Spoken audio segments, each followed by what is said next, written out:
Thank you, Lord. Thank you, Father God, sa powerful na we were na-remind na naman tayo sa great love of God. And it's really essential to declare who we are in Christ. Thank you, Pitika, and thank you, PTR. It's giving time, it's blessing time. Okay. Sinabi nga kanina, meron ba dito sa atin na nagkakaroon ng struggle sa pagbibigay? Or let's say, wag masyadong harsh, hindi struggle. Yung parang feeling mo, nababawasan yung pera at naaapektuhan yung kanilang mga budget. Meron ba dito sa atin nun? Uy, wala ah. Parang lilinis na mukhang, sige, kayo rin lang yan. In short, para bang yung parang meron ka pa rin hesitation or pagdadalawang isip when it comes to giving our tithes or sharing our blessings. Praise God, because I believe wala nang ganun dito sa atin because we are being taught or constantly reminded that everything comes from the Lord at walang salitang akin lang itong pera ko. Dahil lahat yan may source, and that is from our loving God. Sabi dito sa, let us read, yung slide please, yung Luke 6:38. Give and it will be given to you, they will pour into your lap a good measure, pressed down, shaken together, and running over, for by your standard of measure, it will be measured to you in return. Okay. So dito, hindi lang pera ang pinag-uusapan. This is also applies to every area of our lives. Meaning, if you give love, you will receive love. Offer forgiveness, you will be forgiven, just as our Father has forgiven us. Sabi sa verse 37, judge not, and you will not be judged. Condemn not, and you will not be condemned.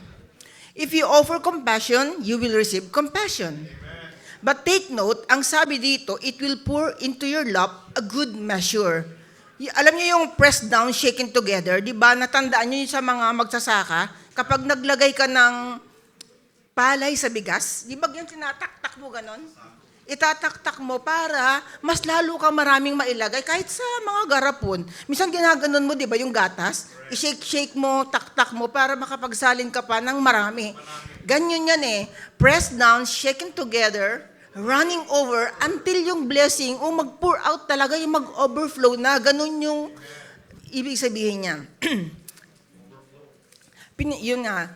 Whatever we give, may it be money, love, mercy, compassion, or forgiveness, it will pour into our lap a good measure, pressed down, shaking together, and running over. Kumbaga, siksik, liglig at umaapaw na pagpapala. So ang tanong, pag ba tayo nagbigay, nabawasan ba tayo?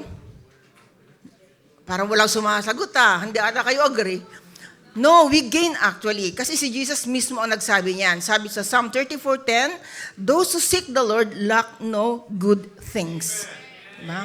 And do you believe that? Amen? So nabanggit ko yung compassion kanina. And speaking of this, alam naman ninyo, some of you knew na i-share ko na story na nabangga nga yung sasakyan namin sometime, yung August, di ba? Na nabangga yung sasakyan namin. Minor lang naman, but still, na-damage pa rin yung hulihan ng sasakyan.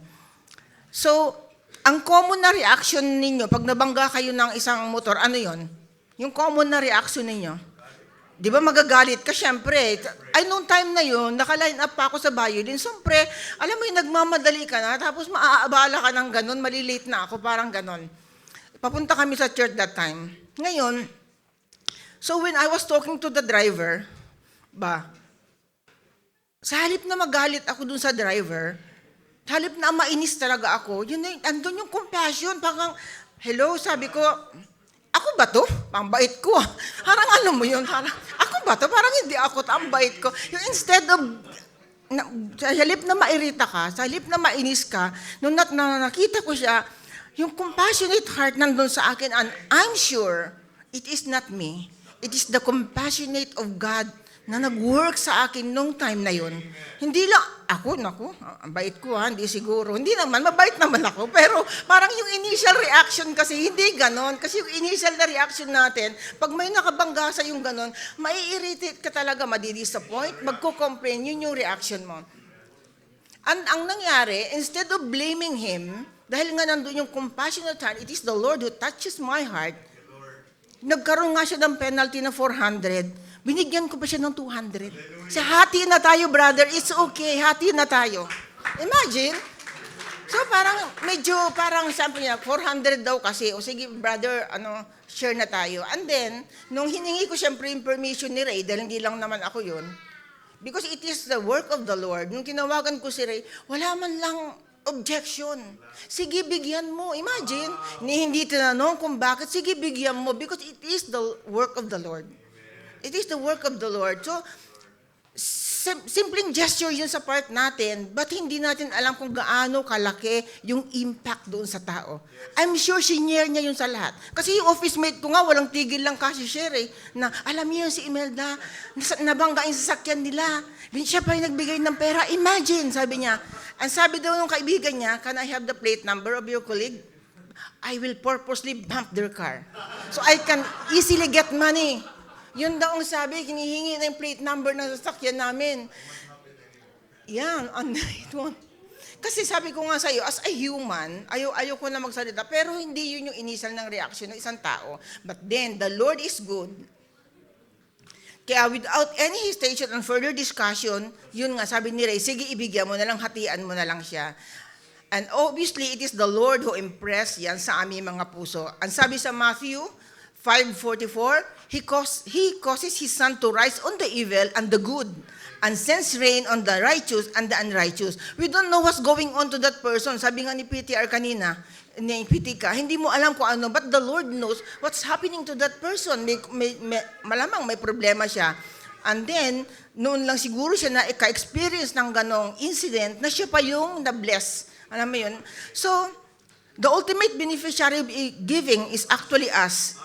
Do you agree? Tulad ng binasa ko sa kanina, sa give and it will be given unto you. Kasi not long after ng incident, August nangyari yon, September, nagkaroon ng trabaho si Tin at si Erd. Wala pang isang buwan, nagkaroon sila ng trabaho. Imagine, nagbigay ako ng favor, I received favor. Kasi hindi naman nakuha ni Earl yung trabaho niya through website. The Lord also used someone na magbigay sa amin ng favor. You give favor, you gain favor.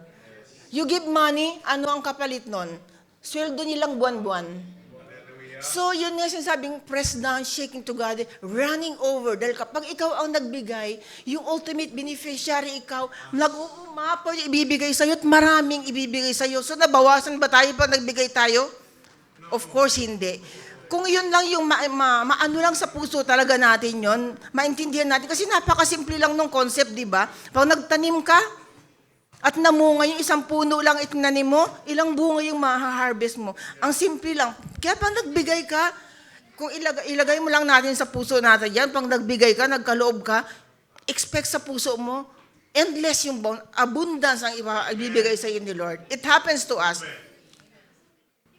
Whatever we gave, it will surely come back to us and so much more. Pressed down, shaken together, running over. Now let us share our blessings wholeheartedly, and our generous God will surely return it to you manifold times, because He who promised is faithful. Let us now give our tithes and offering.